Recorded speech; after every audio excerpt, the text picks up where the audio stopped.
Hey friends, give me 3 minutes to talk to you about the importance of reading the Bible. Today is the first day of the Lent Bible reading plan. You can find that on the weekly update or in the church app. And over this Lent season, as we work our way up toward Easter together, we really encourage you to be in the Bible every day. Maybe you already have a Bible reading plan you're using. That's great. You can just stick with that. But if you don't have a Bible reading plan, if you're not disciplining yourself to be in the Bible once a day, we really encourage you to use that plan. Now, why? Why, as a pastor, am I saying that it's critical for you to be in the Bible every day? Well, recently I was at a birthday party. It was for a friend of one of my children, and there was a doctor there. He was a family practice doctor. And we were talking, getting to know each other. I'd never met him before, and I asked him, I said, so what is the most frustrating thing about being a doctor? What's the hardest thing to do?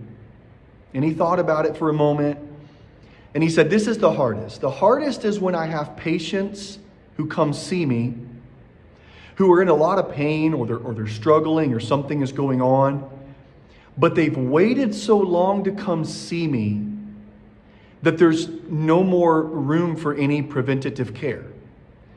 They come see me deep enough in the process that all I can really do is damage control. And we really can't reverse some of the problems. We just have to deal with the symptoms. Now, friends, this is why we as Christians have to be in the Bible.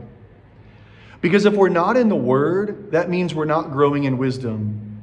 It means we're not growing in knowing the Lord and learning more about ourselves. It means that we're not being instructed in the ways of God. And the Bible is the Lord's revelation of Himself to us.